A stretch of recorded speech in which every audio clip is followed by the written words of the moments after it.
aujourd'hui, on a la joie d'avoir une petite chorale d'enfants avec nous. Et ils vont nous accompagner pendant le temps de louange ce matin.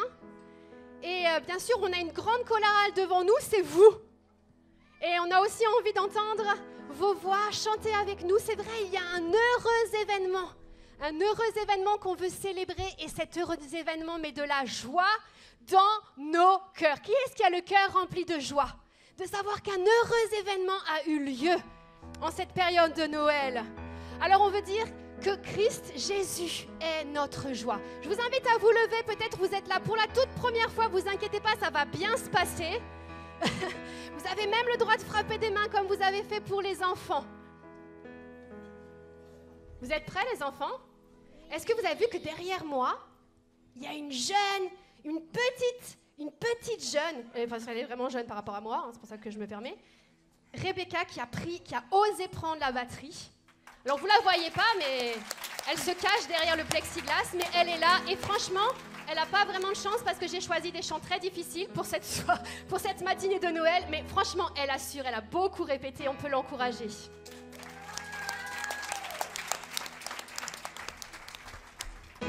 Tu es la lumière qui brille dans le noir. Oh oh oh oh. Tu es mon soutien, tu me redonnes l'espoir. Oh oh oh oh. Non, non, je n'aurai pas honte de proclamer de tout mon être. Je veux le déclarer. Christ est ma joie. Christ est ma joie. Je n'aurai pas peur de chanter, pas peur de crier haut. Pourquoi me taire quand mon âme est accablée? Oh oh oh oh. C'est en lui. En toi j'espère, tu ne failliras jamais.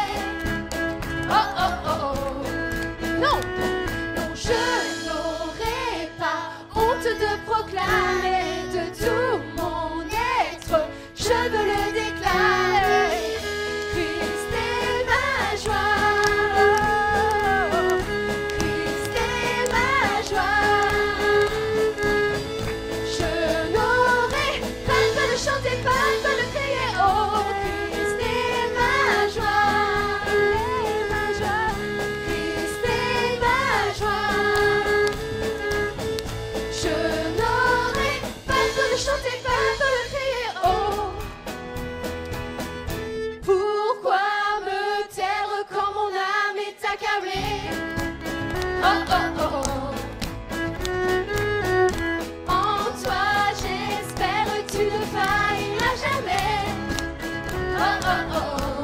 Non, non, je n'aurai pas honte de proclamer de tout mon être. Je veux le déclarer. Christ est ma joie. Christ est ma joie. Je n'aurai pas peur de chanter, pas peur de crier oh. Christ est ma joie. Christ est ma joie. Je n'aurai pas peur de chanter, pas peur de crier, pas peur de chanter, pas peur de crier, pas peur de chanter, pas peur de crier oh.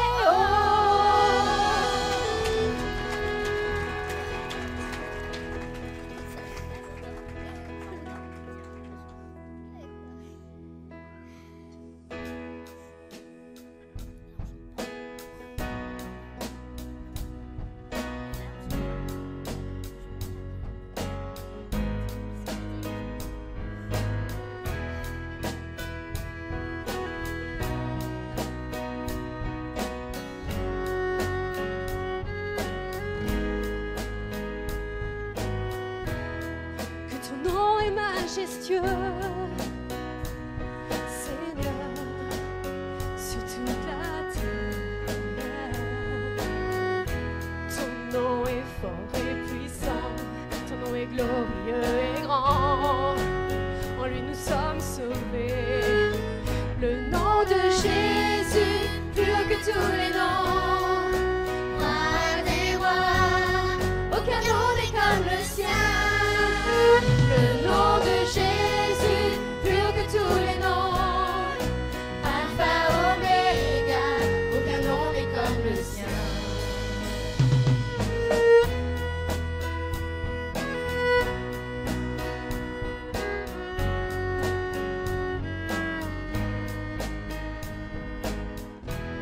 Ton nom est comme un doux parfum, déversé sur mon âme, sur mon âme.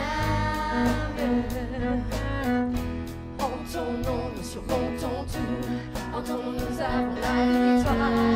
Ton nom est tout puissant, le nom de Jésus, plus haut que tous les noms. Roi des rois, aucun nom n'est comme le sien.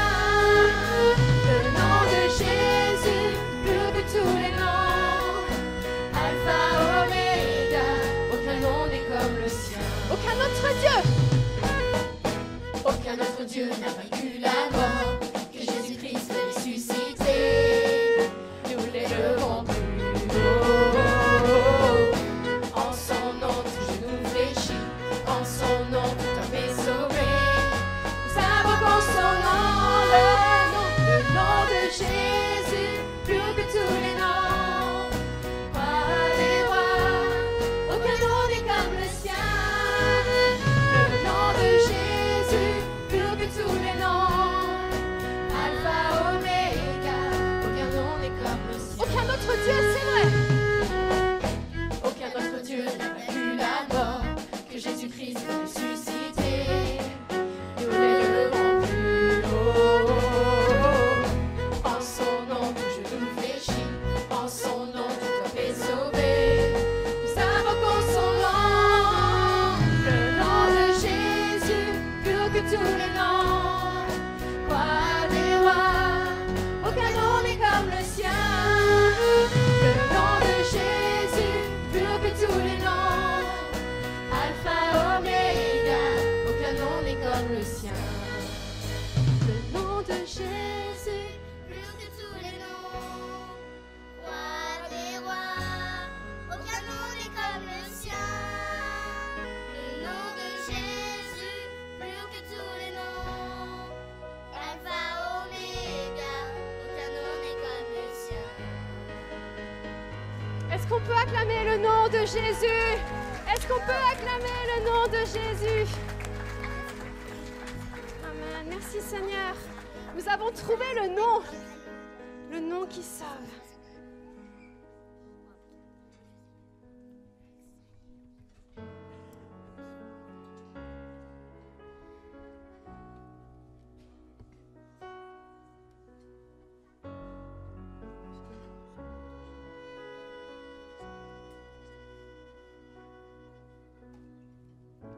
L'immensité de ta grandeur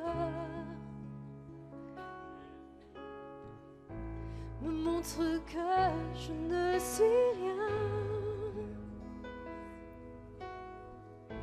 Mais quand tu façonnais la terre, j'étais déjà près de ton cœur. Tu m'aimais avant que je sois, et pour moi tu as tout donné. Toi seul, Toi seul pouvais me libérer. c'est pourquoi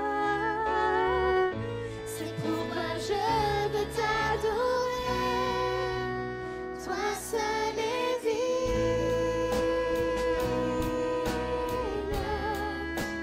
de recevoir louange et gloire pour l'éternité.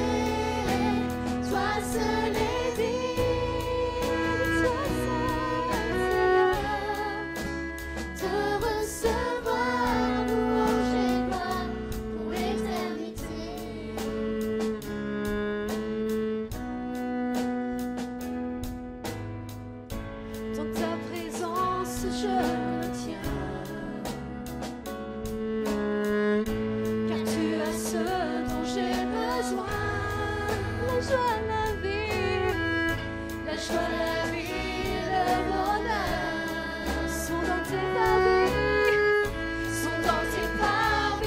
Sauveur, toi seul est digne de recevoir louange et gloire pour l'éternité. Toi seul est digne, toi seul, Seigneur, de recevoir louange et gloire pour l'éternité.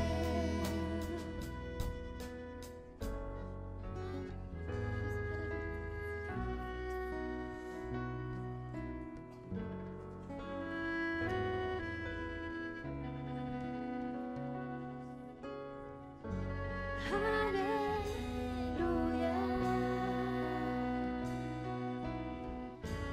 Alléluia.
Adorons Jésus, prosternons nos cœurs, inclinons nos vies. Il est le Sauveur, amour infini. Adorons Jésus, nous levons nos mains pour lui rendre gloire. Il est le chemin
rester dans nos cœurs, inclinons nos vies. Il est le Sauveur, amour infini.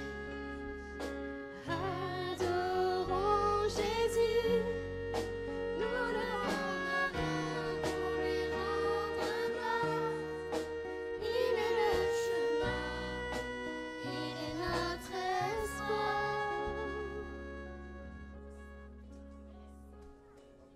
Alléluia, oui, nous voulons, Seigneur, te rendre gloire ce matin. Avec nos voix, reçois l'adoration de nos cœurs, de nos vies. Oh oui, Seigneur, tu as changé nos vies, Seigneur.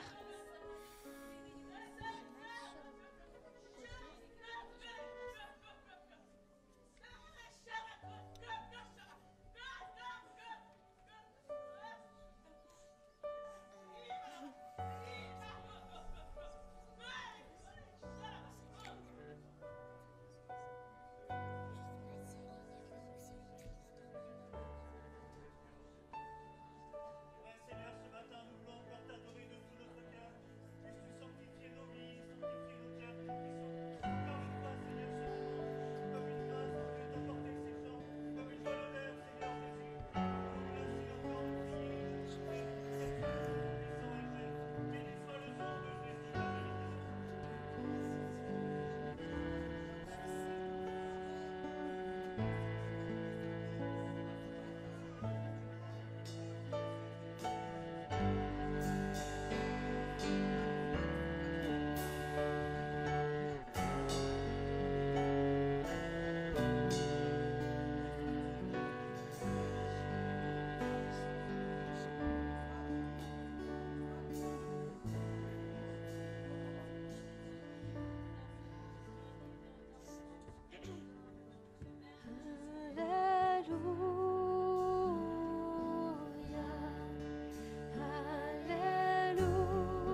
le Sauveur. Oh, venez, adorons-le. Oh, venez, adorons-le. Oh, venez, adorons-le. Christ, le Sauveur. Oh, venez, adorons-le. Oh, venez, adorons-le. Oh, venez, adorons-le. Christ, le Sauveur. Les cieux l'acclament, les anges proclament, oh gloire à Dieu, au roi des cieux, à tout jamais, aux saintes nuits. Alléluia. Le ciel acclame, les anges proclament, oh gloire à Dieu, au roi des cieux, à tout jamais, aux saintes nuits. Alléluia.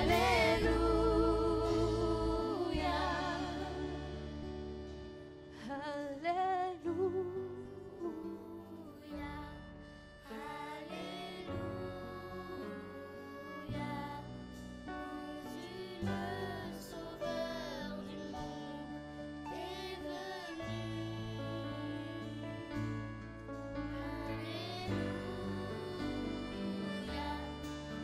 Alléluia.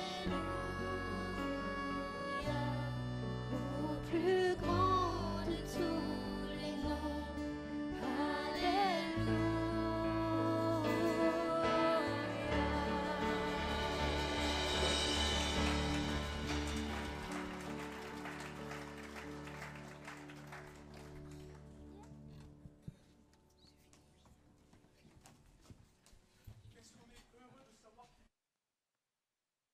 Nous, bonjour à tous. Est-ce qu'on pourrait encore remercier Dieu et encourager cette génération qui se lève pour servir Dieu? Je suis en tenue parce que nous sommes ici dans un moment d'un heureux événement. Il y a ici un temps particulier où il se passait une opération. Une opération dans ce lieu. Je me suis lavé les mains, j'ai mis ma... L'opération, c'est celle-ci. Il va y avoir une naissance. Un heureux événement parce que c'est une naissance.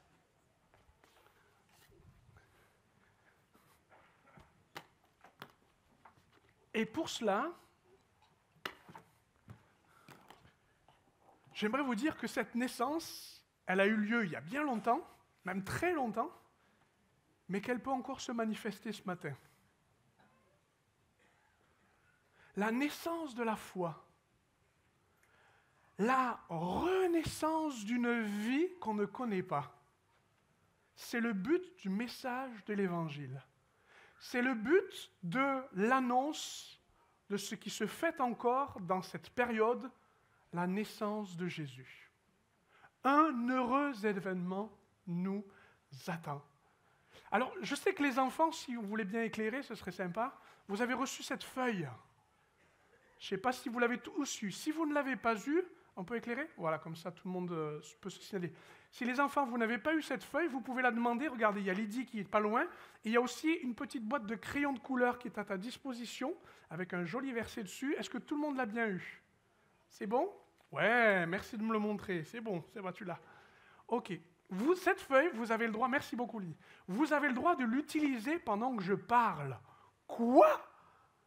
Ouais, tu as le droit, avec tes crayons, si tu veux, pendant que je parle, et que ton esprit veut s'en aller, il veut s'envoler en disant « Tiens, je suis en train de penser au chocolat que je vais manger à Noël. » Ou que tu as tes pieds qui sont en train de se dire « Qu'est-ce que j'aimerais bien faire du foot ?» Ben, tu peux te concentrer, par exemple, en coloriant le verset. Bon, moi, je t'autorise à déborder si tu veux un peu du verset, hein, c'est pas grave. Hein. C'est pas noté, tu t'inquiètes pas. Ou, si tu ouvres la feuille, tu verras qu'il y a un schéma, un parcours, qui va t'aider à suivre avec moi, avec nous, eh bien, ce qui va se passer dans le message. Et si tu veux, commençant par ce qui est vert à ta gauche, ou du moins sur le début, tu pourras suivre au fur et à mesure. Et si tu as envie, tu peux cocher les étapes. Si tu as envie, tu peux colorier. Si tu as envie, tu peux noter. Parce qu'à la fin, tu as aussi des choses comme quoi ça t'a paru important de noter quelque chose. Voilà. Non, ce n'est pas la liste des cadeaux que tu peux mettre sur cette note-là. C'est juste ce que tu as entendu et que tu as envie de garder pour toi, de le noter à la fin. En tout cas, c'est à toi. Tu en fais ce que tu veux. Si tu veux le garder pour le colorier plus tard, si tu veux juste le mettre dans une Bible que tu as déjà ou celle que tu vas avoir bientôt, eh bien, tu peux le mettre. Ça, avec les crayons. Et en attendant, moi, je t'autorise à juste colorier, écrire et tendre l'oreille. Parce que tu verras, je le sais, je l'ai vu, je le crois, les enfants sont capables de faire plusieurs choses à la fois. C'est pas vrai? Si, croyez-moi, je suis un sacré spécimen pour le faire. Donc, je vous propose de faire ce parcours. On commence, hop, je pose mes affaires. On a dit, un événement nous attend. Quel est le verset qui nous concerne ce matin? On va le mettre ensemble. Un enfant est né pour nous, un fils nous est donné, il a reçu l'autorité d'un roi. Mais dites-moi, de quelle naissance il s'agit? De qui il s'agit? Tout le monde le susurre, c'est Jésus, c'est Jésus. Oui, mais la première naissance, la naissance qui était effectivement un enfant de Dieu, celui qui a été créé et qui ressemblait à Dieu, comme un fils, celui qui avait reçu l'autorité sur son jardin, la première naissance, la première venue au monde, si vous préférez. C'est pas Jésus, c'est qui? Là, vous attendez, c'est peut-être que je vous parle, c'est peut-être que là-bas, il faut que je vous parle. C'était qui, la première naissance?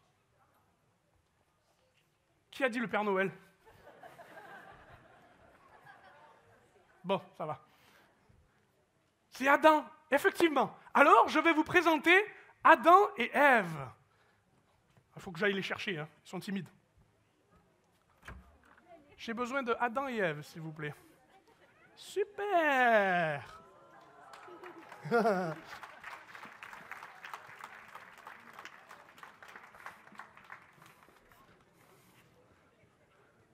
Adam, je te présente l'auditoire. Ève, je te présente l'auditoire. Adam et Ève avaient pour père Dieu le Créateur. Ils avaient pour bonheur d'être en relation avec lui dans un grand et beau jardin. Sauf que, comme vous le voyez ici, faites attention parce qu'il est mort. Il s'est passé quelque chose. L'enfant qui était de la créature de Dieu est devenu son propre Dieu. Et au lieu d'adorer le Créateur, il a commencé à adorer la créature qu'il est, en disant « je peux être comme Dieu ». Et prenant le fruit défendu, pensant et s'imaginant qu'avec la connaissance du bien et du mal, eh bien, ils allaient être des propres dieux, ils ont perdu la paternité de Dieu. Ils ont perdu la relation avec Dieu. Ils étaient enfants de Dieu, ils sont devenus enfants de colère. Ils avaient pour père Dieu, ils ont maintenant pour père le père du mensonge. Ça va? Ah oui, tu admires, tu as vu, c'est beau. Hein? Et voyez-vous, de ce moment-là, alors qu'ils avaient tout reçu, ils ont tout perdu, le plan qui se dessine pour eux est terrible. Vous avez vu, on a mis les effets spéciaux, on a fait tout ce qu'il fallait. Hein?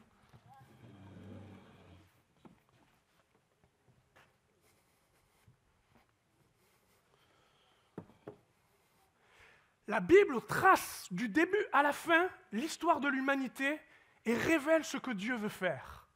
Et nous savons que vers la fin, depuis que Adam a chuté, depuis que Ève a emporté avec lui cette malédiction, il est attendu à la fin des temps, à la fin de l'histoire humaine, le trône blanc.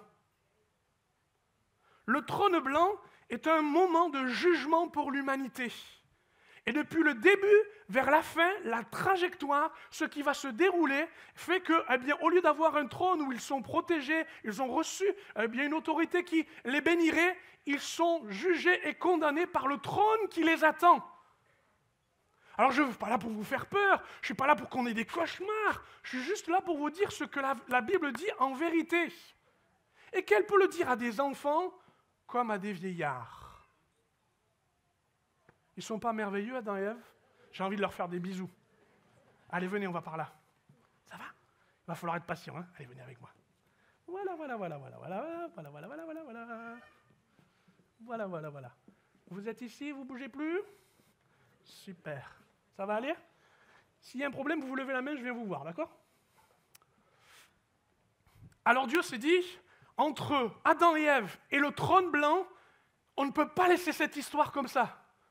Et voyant l'humanité, eh bien, qui va vers le mal, et qui aime le mal, s'est dit, je vais tout recommencer. Je vais faire tomber de l'eau, je vais noyer tout le monde, et tout va recommencer avec une famille, la famille de Noé. Noé! Wow! Qu'il est beau, Noé! Noé, l'auditoire.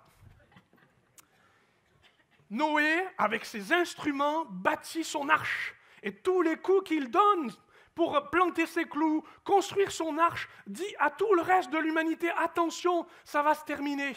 Parce qu'il y a un trône blanc, parce qu'il y a une justice, et qu'on ne peut rien y faire. Seulement, il n'a pas été écouté, sauf sa famille est restée dans l'arche. Et c'est à partir de la famille de Noé que Dieu a voulu reconstruire, en essayant peut-être de recommencer, pour éviter le trône blanc, éviter le jugement. Bravo à Noé, allez, viens par là. Ça va, tout va bien, Noé? Ok, ça va. Alors il s'est dit, plutôt que de recommencer avec une famille, pourquoi je ne prendrais pas une personne qui soit comme un père pour tous ceux qui croient? Pourquoi je ne prendrais pas quelqu'un à qui je vais lui confier un territoire, une terre, une promesse, une lignée, une dynastie, dans lequel il y aurait la projection d'un plan, un plan parfait, un plan qui serait pour tous les hommes merveilleux, celui d'être sauvé. Alors, il a appelé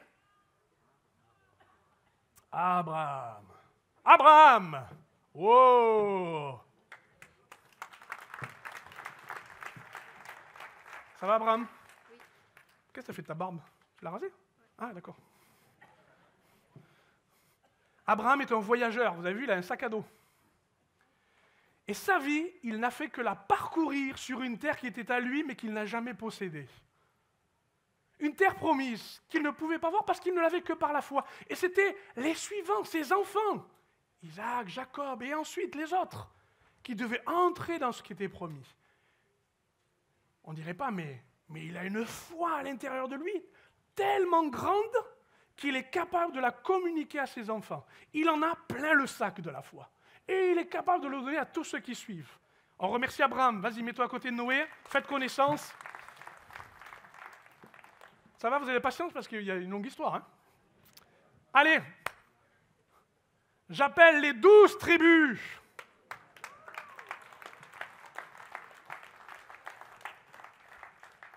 Qui a dit Riri, Fifi, Loulou? Non, c'est pas ça. Venez par là. Waouh! Les 12 tribus.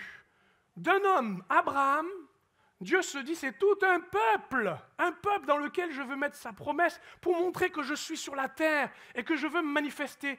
Mais malgré tout, ce peuple-là, bien qu'il soit choisi de Dieu, aimé de Dieu, dont il reçoit les promesses, malheureusement, manifeste toujours une désobéissance, manifeste souvent une perte dans ce qu'ils ont reçu de Dieu. Et bien qu'il aime, c'est chaque tribu, dans chacune de leurs rôles, dans chacune de leurs fonctions, malheureusement, ce plan ne semble pas réussir, car ils vont finir esclaves en Égypte. Allez, placez-vous un peu à côté. Ça va? Resserrez-vous un peu vers là. Non, mais Abraham, prends ta place. Tu as la place, t'es Abraham quand même. Allez, viens. Voilà. Super. Ouais, on en est où? Ah ouais, on en est là. J'appelle Moïse. Wouh! Ça va, Moïse? Super, mets-toi là. Moïse, je te présente tout le monde. Super. Moïse, hébreu, éduqué en Égypte, devient le libérateur. Et il reçoit, dans le désert, un appel pour libérer les 12 tribus qui se sont rendues esclaves. Et dans le désert, alors qu'elles sont sorties de l'esclavage, il reçoit une chose incroyable. C'est pas trop lourd parce que c'est des tables de pierre. T'es costaud, Moïse. Hein? Ouais, il est costaud.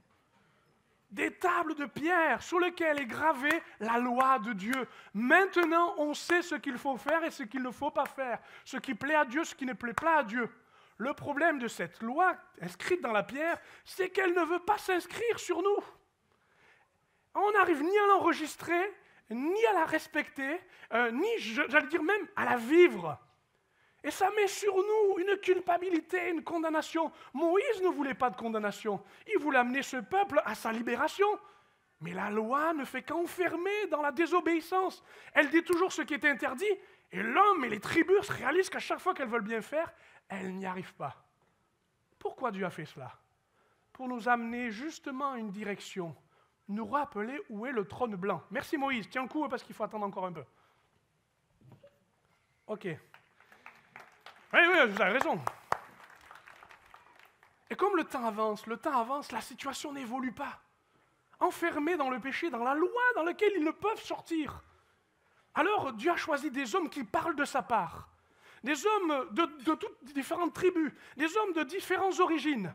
J'appelle les prophètes. Allez, on amène les prophètes? Non, ils ne sont pas là, les prophètes. J'appelle les prophètes. C'est bon? Oui? Pardon? Ah oui, mais Moïse, ça y est, il est là. Ah, David. Ah oui, David, j'ai oublié David. J'ai oublié David. Je suis désolé, David. Je suis désolé. N'empêche que, je vais essayer de me rattraper comme je peux, mais n'empêche que, David, même sa famille l'avait oublié. Merci. Le dernier de la famille, on ne pouvait pas s'imaginer qu'il soit roi. Oh, j'ai oublié David, Seigneur. On le connaît parce qu'il est le petit qui va gagner sur le grand, c'est vrai. Mais c'est l'homme selon le cœur de Dieu. Il va écrire les plus belles prières, il va montrer les plus belles repentances, son retour à Dieu, son regret. En fait, il est un peu l'interprète de notre âme quand on est devant Dieu. Il nous fait ce bien parce qu'il nous montre le chemin par lequel on peut aller. Sauf que David, il est comme la tribu, c'est un homme pécheur, c'est un homme qui risque d'aller vers le trône blanc. Qui va donc le sortir de ces choses? Et parce que je crois au pardon, je serai donc pardonné. David a laissé une chose incroyable. Il a dit que de sa lignée à lui sortirait peut-être quelqu'un. Quelqu'un qui nous éviterait le trône. Quelqu'un qui établirait un autre trône. Ça va, vous suivez tous? Vous en êtes tous sur vos feuilles? Vous arrivez à suivre un peu ou pas du tout? Vous êtes en train de se dire, David, mais où est David? Pourquoi personne ne m'a dit qu'il manquait David? Ah, ça va, c'est bon, ça va. Alors, je peux appeler les prophètes, c'est bon? On est au bon endroit là? C'est bon? Ah, merci, je compte sur vous, hein, merci. J'appelle enfin les prophètes. Voilà. On a une représentante des prophètes. Super. Tiens, vas-y, tu veux l'éclairer? Ah, ouais. Pourquoi notre prophète a une lumière? Parce que, tu le sais toi? Non, je ne t'ai pas posé la question avant, donc tu vas avoir du mal à répondre. Pourquoi? Parce que ces hommes qui ont traversé les âges avaient besoin de rappeler où était Dieu et ce qu'il voulait faire. Ils étaient comme une lampe qui brille, comme un repère, comme une étoile dans laquelle elle nous permet de nous diriger, comme un phare qui nous permet de dire attention où est le danger. Et ces prophètes successifs, selon les temps de ce que vivait le peuple d'Israël, justement éclairé à chaque fois. Et à chaque fois, ils rappelaient en disant, il va y avoir une autre naissance, il va y avoir une autre naissance, il y aura un autre sort, un autre plan, un autre but, un autre trône. Et heureusement qu'ils ont brillé. Parfois, ils ont été malmenés, certains ont été même sacrifiés ou sont tués, mais ils ont quand même parlé de la part de Dieu. Et ils ont parlé au point que, à un moment donné, si je suis bien, c'est ça, Dieu n'a plus rien dit. J'appelle le silence.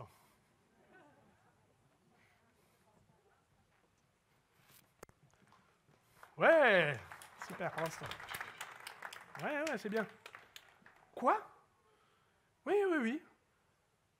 Parfois, la plus grande impression qu'on laisse, le langage le plus fort que l'on dit, c'est le silence.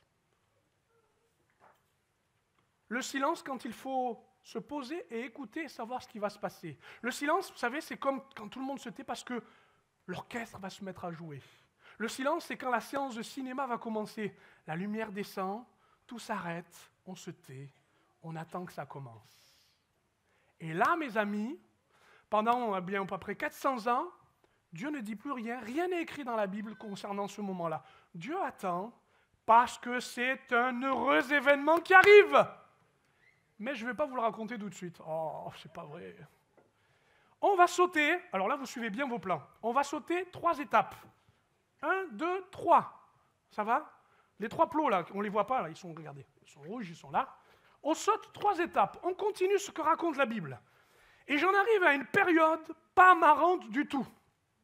Mais pas marrante. Je ne vous parle pas du passé de ce que la Bible disait, qui était lié à l'Ancien Testament, mais là on est dans le Nouveau Testament, ça va? Et dans le Nouveau Testament, il nous est parlé d'une période difficile qu'on appelle la Grande Tribulation. J'appelle, tremblez tous, la Grande Tribulation. Viens là, viens là, viens là.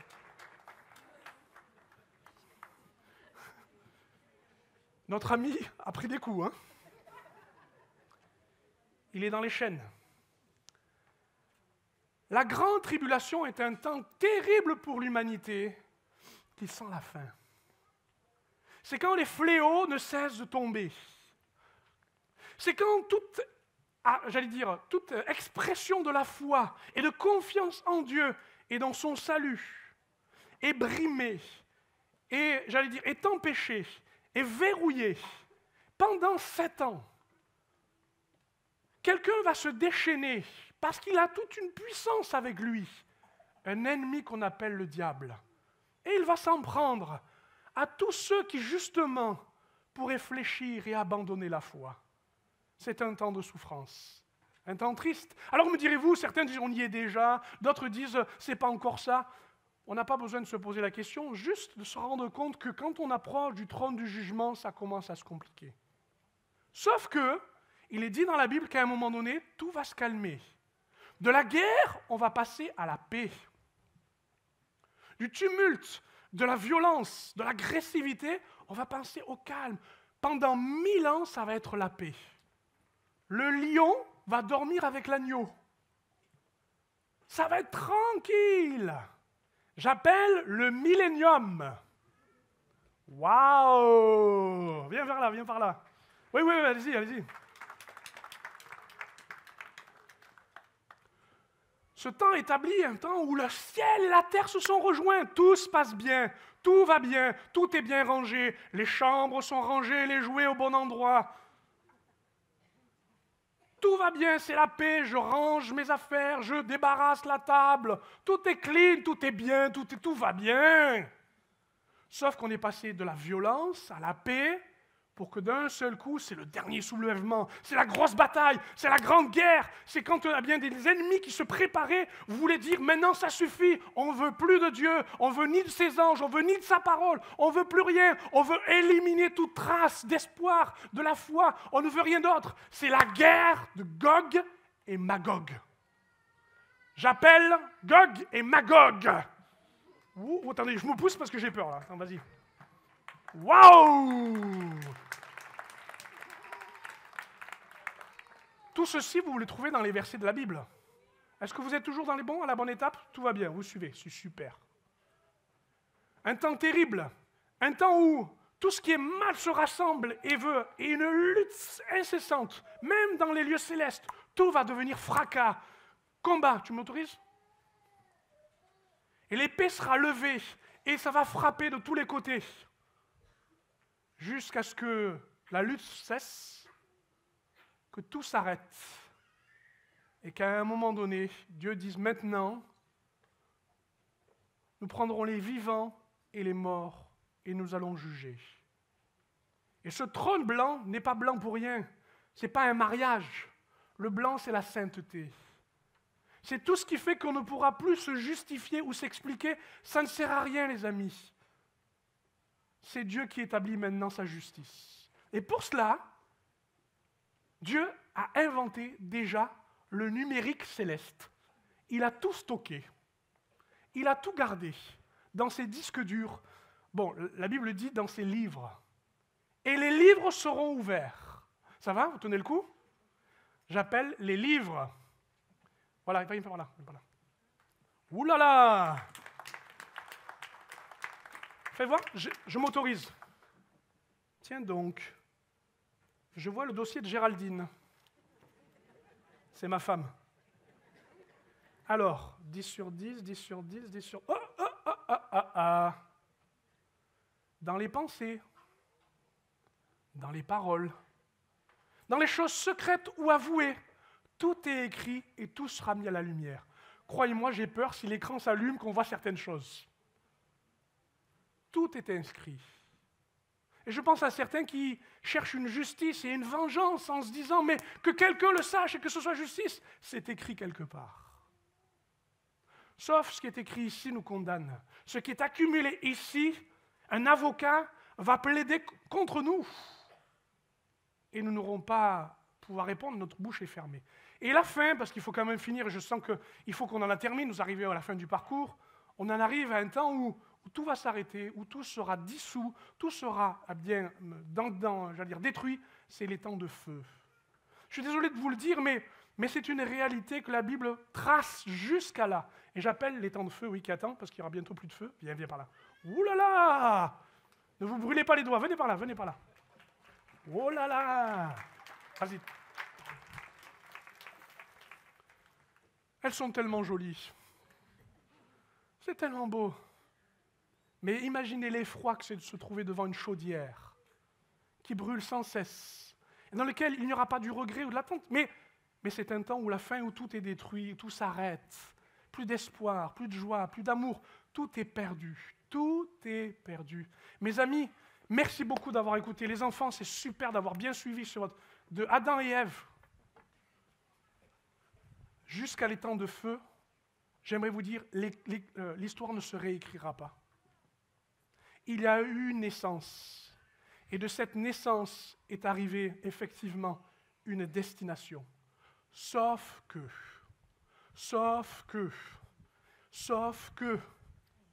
il y a eu une autre naissance. Alléluia! Bon, alléluia dans mon langage, ça veut dire que je suis content. Oui, heureusement, il y a eu une naissance, et pas n'importe quelle naissance. J'appelle la naissance de Jésus. Wouh! Par ici, Marie, c'est par là, Marie. Viens là, regarde là. Oh, tu es trop belle, viens là, mets-toi là. Jésus est né. Je me pousse pour que vous l'admiriez.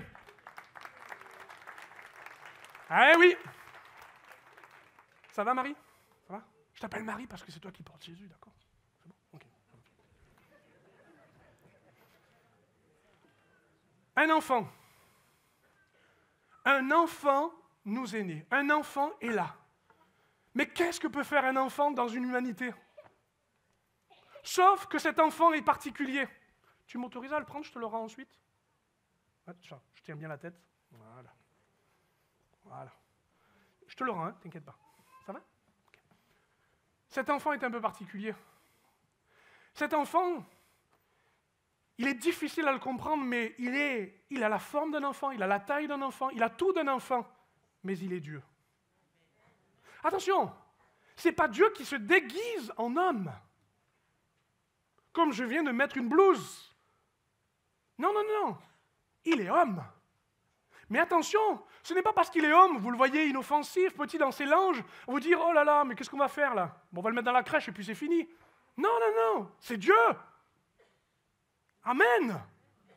Il y a une folie dans notre tête, il y a une difficulté dans la naissance de Jésus, dans le fait qu'il soit venu. C'est qu'il a télescopé, il est rentré dans ce cours de l'humanité, cette histoire qui va jusqu'au trône blanc. Et lui, il n'est pas un homme, il n'est pas Dieu, mais il est homme et Dieu. Et il est parfait, pas de péché, pas de souillure, pas de tache. Il n'y a rien à lui reprocher, parce qu'il est l'enfant. L'enfant qui, signale qu'il est Dieu. Que Dieu n'a pas voulu si simplement cette humanité dans ce qu'elle va vivre, mais qu'il est venu au milieu des hommes. Je te rends. Mais il n'est pas simplement un enfant. Tu peux mettre la suite? il est un fils. Et le fils ressemble au père. Il porte les caractéristiques du père. Et quand il va grandir, on va entendre et on va voir que quand il parle, quand il agit, quand il se manifeste, il y a quelque chose de différent. À 12 ans, il se met à enseigner. À 30 ans, il fait des miracles. En fait, ce fils montre le Père. Il amène au Père. Il est cet intermédiaire pour nous dire qu'il y a un Père et que ce fils a besoin de nous montrer. Non, c'est rien, tout va bien, tout va bien. C'est un ballon qui n'est pas d'accord avec moi. Un fils, il nous dit, dont il est l'empreinte de Dieu, le reflet de sa gloire. Ce n'est pas n'importe quel fils. Excusez-moi, mais ce n'est pas le petit Jésus d'une fête. C'est notre Sauveur. Et pourquoi je dis ça? C'est parce que ce Jésus-là, il a fallu qu'à un moment donné, pour un fils et pour accomplir la volonté d'un père, il soit sacrifié. Noé. Et pour que ce sacrifice, il ne fallait pas simplement qu'il naisse, mais il fallait aussi qu'il meure. Mais pourquoi? Le seul homme parfait, le seul homme juste, le seul homme qui aurait pu éclairer toute l'humanité, le seul homme... Oui, vas-y, glisse-toi par là. Merci beaucoup. Il fut sacrifié, afin que le sacrifice qu'il fait en donnant sa vie à la croix permette une chose, le pardon de notre péché, la réconciliation avec Dieu et le don de la vie éternelle. Amen. Mais ce n'est pas tout. Il est né, c'est le plus heureux des événements, mais il y en a un autre d'événement heureux. Il y en a un autre, tu m'autorises à la prendre? Je te promis, je te la rendrai après. Hein. Merci.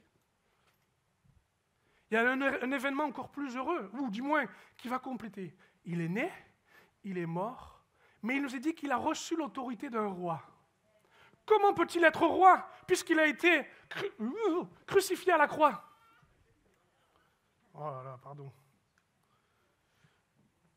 Comment est-ce possible? Un roi, ça se choisit. Il a été choisi, Jésus, par Dieu, en venant sur la terre, au milieu des hommes, en souffrant comme tous les hommes. Mais il a été choisi aussi par tous les autres hommes. À quel moment? Au moment de ce jardin où c'était difficile, où il avait froid, il avait peur, où il avait senti de l'angoisse. Il a été choisi parce qu'un de ses amis, Judas, va l'embrasser. Et en l'embrassant, ça le choisit. C'est lui qu'on va sacrifier. Il a été choisi comme roi. Roi pour porter une couronne d'épines. Roi pour conduire roi des Juifs sur la croix. C'est lui qu'on a choisi. Mais ce n'est pas tout. On a choisi aussi la sentence. Pour qu'il soit roi, on l'a mis dans un tribunal à Gabata. Si vous ne connaissez pas le nom, c'est un parvis, c'est un lieu où on se présentait. Et là, on a dit, c'est là qu'il doit mourir. On a choisi le sort de ce roi. Il était le roi des pécheurs. Il devient le roi des serviteurs, de celui qui se met au service en disant, si vous voulez me sacrifier, sacrifiez-moi. Et il a été couronné, élevé. Tout le monde savait qu'il était roi, parce qu'il est devenu le roi de tous les désespérés, de tous, j'allais dire, les ignorants, de tous les endurcis, de tous ceux qui sont contre Dieu, de tous ceux qui, de Adam et Ève, eh bien, ont voulu offenser Dieu. Il est devenu ce roi en mourant à la croix. On l'a choisi, on a établi son royaume, et maintenant, il est roi. Mais ce n'est pas tout. Qu'est-ce que je veux dire par là? C'est que maintenant, il est ressuscité, il est au ciel. Et que fait-il au ciel? Il est allé dans le ciel pour dire, j'ai reçu la royauté au milieu des hommes. Et je vais revenir, alléluia. Et je vais revenir chercher qui donc? L'Église. J'appelle l'Église. Wow! Viens par là. Ça va? Vous tenez le coup? Allez. Qu'elle est belle! L'Église, c'est l'épouse qui se prépare parce qu'un roi va venir la chercher, c'est son époux. C'est l'ensemble des croyants, de tous ceux qui ont accepté Jésus-Christ et qui croient, qui ont reçu la vie éternelle et qui l'attendent avec joie. Le roi est parti chercher quoi donc? Son pouvoir en disant, je l'ai reçu sur la terre. Le diable ne peut plus rien faire. Et dans les lieux célestes, maintenant, auprès du Père, j'ai accompli. Et je vais redescendre chercher l'épouse de tous ceux et toutes celles qui croient. Et je vais l'enlever. L'enlèvement. On y arrive. Waouh! Viens par là. Ouais, vas-y. Viens. Avance-toi, avance-toi. Et si l'heureux événement, quand on dit que Jésus est né, ce n'est pas de réaliser aussi que Jésus va revenir pour enlever son Église, pour enlever ceux et celles qui, en espérance et en foi, croient. Mes amis, à quoi ça sert qu'on mange un bon saumon? À quoi ça sert qu'on se gave de papillotes? Doucement les enfants, hein, sur les papillotes. Si on ne comprend pas le sens de tout ce qui est écrit dans la Bible, une naissance, Jésus est né, un autre événement, celui de notre enlèvement. Oui, mes amis, on ne va pas disparaître. On ne va pas simplement mourir et rester dans la poussière. Oui, mes amis, on ne va pas simplement souffrir. Mes amis, ce qui est beau, ce qui est grand, c'est qu'au lieu d'aller vers le trône blanc, au moment où est... Tu m'autorises? Au moment où on sera dans l'enlèvement, wouhou, il nous dit que dans les cieux, il viendra et nous serons enlevés avec lui. Ceux qui sont morts en Christ vont ressusciter et nous serons avec lui. Ça, c'est mon Noël, c'est ma nativité. Car voyez-vous, ce n'est plus vers le trône blanc que je vais aller. Par l'enlèvement, c'est le trône de la grâce. Amen. C'est la trône d'un Père qui m'accepte et m'accueille, dans lequel, présentant le sang de Jésus, je pourrais dire, il est mon Noël. Il est ma nativité. Et vous savez quoi? Il y a un verset qui parle d'une chose merveilleuse. Il faut que je termine. Dieu a voulu habiter totalement dans son Fils. Et il a voulu tout réconcilier avec lui. Par son Fils et pour son Fils. Par le sang versé sur la croix, Dieu a fait la paix sur la terre et dans le cieux. Dieu a fait la paix sur la terre et dans le cieux. Il y a un moyen, non seulement de lire l'histoire de la Bible, mais de la lire et de la comprendre jusqu'au bout. C'est de la vivre. Et cette opération, cet heureux événement, n'est plus simplement la naissance de Jésus, mais c'est peut-être toi, comme ces enfants, qui ont besoin non plus d'échapper au trône blanc, d'échapper à la peur de ce qui est en train de se passer aujourd'hui, mais de pouvoir dire, un jour je serai avec lui dans les cieux. Un jour je viendrai. Et vous savez quoi? Il est dit, il a tout réconcilié avec lui. Ça veut dire que, bougez pas, venez, vous qui êtes ici là-bas, venez, on va tous se mettre autour de la croix. Je vais inviter l'équipe de musique à nous rejoindre. Venez par là. On va se mettre tous autour de la croix. Venez tous. Venez par là-bas. Eh bien, vous non, hein, vous non. Toi, viens par là. Toi? Oui, viens par là. Allez, venez tous. Venez tous. On se met tous autour. Je vous propose qu'on se lève un instant. Il est dit, reviens en arrière, s'il te plaît. Ama, reviens en arrière, s'il te plaît. On reste là-dessus. Juste un instant. Ouais, super. Ce que la Bible déclare, c'est que même s'il y a un début, une fin, il y a un moment donné où il y a la possibilité, par la naissance de Jésus, de nous trouver autour de sa présence, autour de sa personne. Les enfants, faites un cercle autour comme ça, voilà. Et de réaliser que tout retournera à lui, que tout sera à lui, que tout est réconcilié, cieux et terre. Mes amis, ça va plus loin que votre tête, ça va plus loin que votre histoire.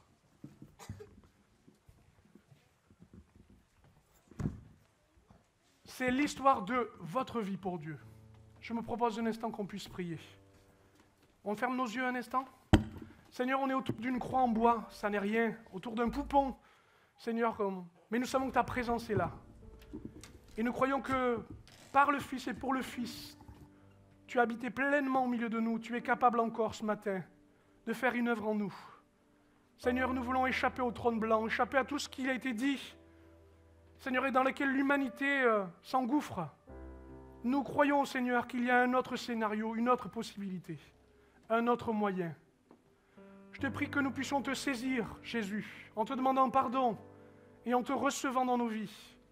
Et en croyant que Noël n'est pas simplement la fête familiale, mais c'est aussi un nouvel horizon pour nous, une nouvelle histoire, celle d'un prochain événement, d'un heureux événement, ta venue. Cette venue qui nous amènera avec toi. Nous te le demandons au nom de Jésus. Aide-nous à le croire et à le saisir et à rester fidèles dans ces choses. Amen. Amen. Est-ce qu'on peut encourager tout le monde qui est ici? Merci beaucoup. Je vous propose de reprendre place vers le fond. Et j'aimerais, juste avant qu'un chant retentisse, vous inviter à réaliser que vous êtes comme des étoiles. Je dis, qu'est-ce qu'il raconte? Des stars? Non, Vous êtes unique, le chant nous l'a dit tout à l'heure. Unique pour que l'amour de Dieu soit démontré à vous. Cette grande histoire de toute l'humanité n'est pas simplement l'histoire de l'humanité, c'est notre histoire, c'est ton histoire. Et parce que tu es unique, tu dois briller autrement que ta lumière. Tu dois briller de l'espérance et de la joie que Christ te donne. Tu dois briller d'une autre nature. Comme Jésus brillait, tu dois briller comme Jésus. Ça sert à ça, Noël. Que tu sois l'étoile qui brille. Mais ce n'est pas tout. Parce que tu es cette étoile, et si on te voit dans le ciel, alors tu dois accomplir ce que Dieu te demande. Il y a un plan à accomplir. Comme le plan de la grande histoire de la Bible nous est relaté, il y a aussi le plan que tu dois vivre dans ta vie. Tu peux le mettre, s'il te plaît. Comme son fils, comme sa fille, comme l'étoile qui lui ressemble, il y a un plan à accomplir. Abraham regardait les étoiles et il voyait la promesse de Dieu. Il y a un plan malgré l'univers de ce qui l'enveloppe. Et puis enfin, les étoiles, elles appartiennent au ciel. Ta vie n'est pas que pour la terre et sur la terre, elle est pour le royaume de Dieu. Et Matthieu, l'évangile de Matthieu dit le royaume des cieux, pour régner avec lui, pour se trouver avec lui.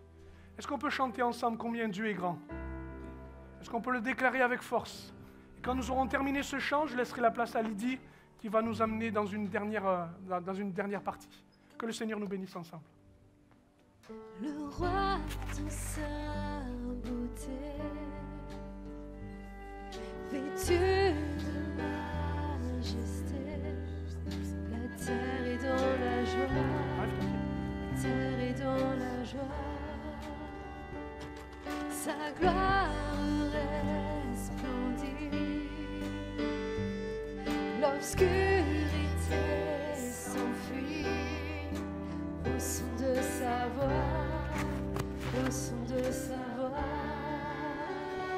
combien tu es grand, chantons-le combien tu es grand, et tous verront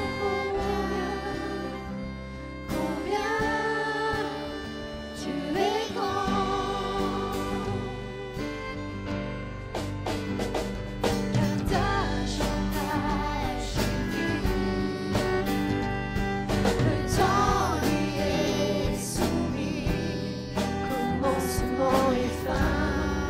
Commencement et fin,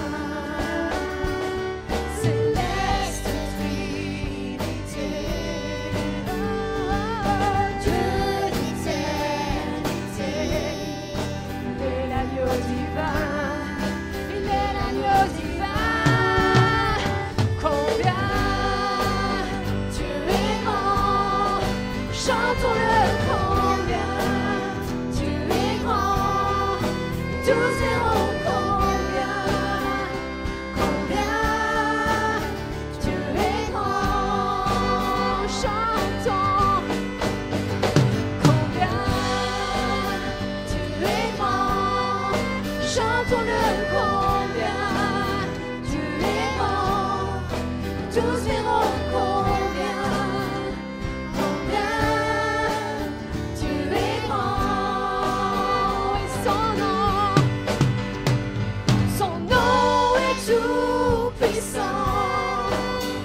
combien Dieu est grand.